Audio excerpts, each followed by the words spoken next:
Did you know that making small changes to our habits can actually make a big difference in our lives?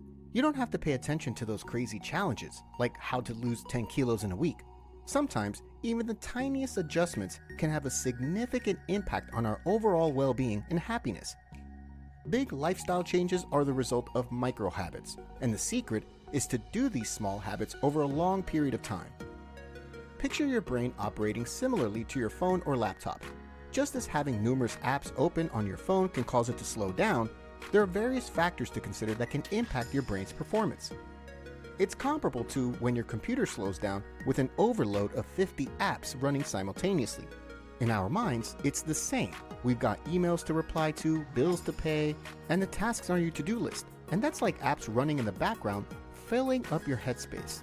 Now, there are simple but effective methods that can bring order in our busy minds. So let's explore some techniques that can help us pave the path towards a more joyful existence. The first habit is called one-touching.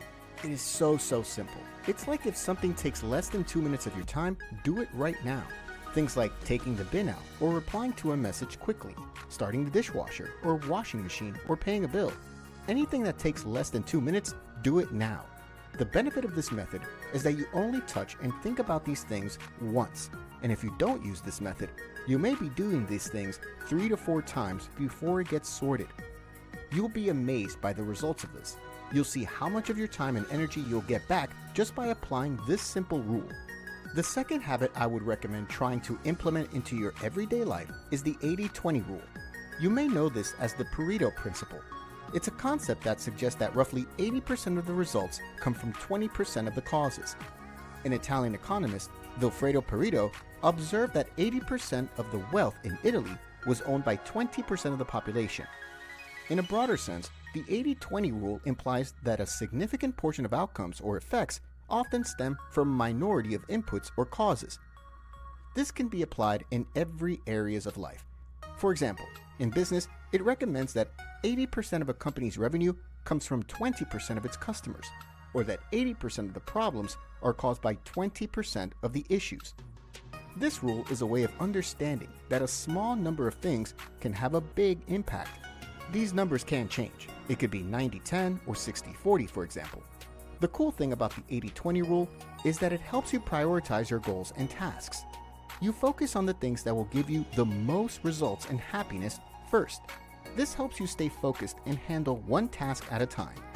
It's important to know that humans aren't as good at multitasking as we might think. Think of this rule as a way to figure out what is really important. It helps you identify the things that will bring you 80% of your results. The other 20% can be less important, or you can come up with a different plan for it. Put your energy into what brings you value, joy, and happiness. It can almost be used in any situation, if not all situations. These are the steps to take. Start by making a list of the top 10 things you spend the most time on. Next, mark 2 of them that really make a big difference in your results. Focus on doing more of those. Now, take a look at the remaining items on your list. Get rid of the ones that are not essential. See if you can automate or get help from others for some tasks. Pause the rest for now. Lastly, repeat this process regularly to keep refining your priorities and focusing on what matters most. Alright, let's look at the third simple habit that can have a big impact on your life. And this is to set up systems, especially for your work. There are lots of tools out there to help you organize your projects and make things easier. Having a system in place allows you to see the big picture and stay focused and organized. Even just writing tasks down on paper and checking them off as you complete them can help you stay focused and motivated. By setting up consistent routines, workflows, and structures, you reduce time wasted on decision-making and searching for information. Also, by eliminating distractions and having a clear plan, you can stay on track and avoid feeling overwhelmed. Additionally, tracking your progress and ticking off completed tasks provides a sense of accomplishment and boosts motivation.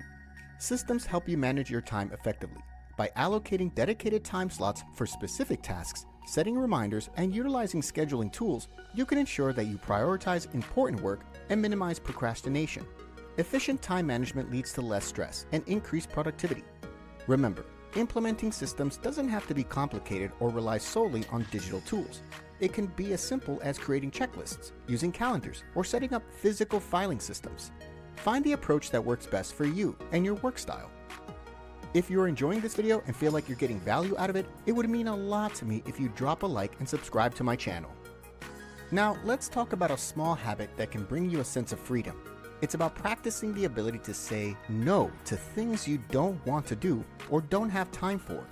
Saying no doesn't mean you're being rude.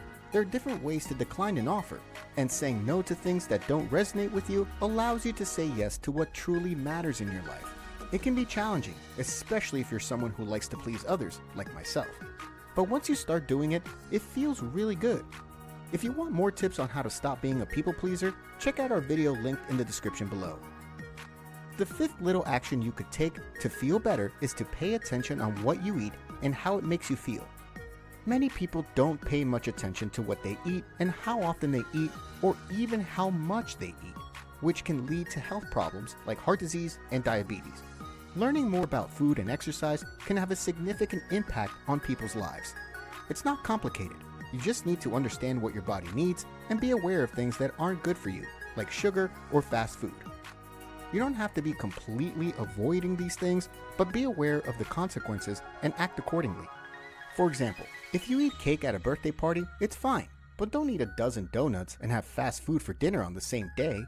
Also, if you notice that certain foods make you feel unwell, try to figure out which ones they are. These small changes can have a big impact on how you feel overall. If you enjoyed this video, you might be interested in my next one, where I'll be discussing life lessons that schools didn't teach us. Make sure to check it out. Also, if you have any additional small habits that have made a positive impact on your life, please share them with us in the comment section. Thank you for watching, and I'll see you in the next video.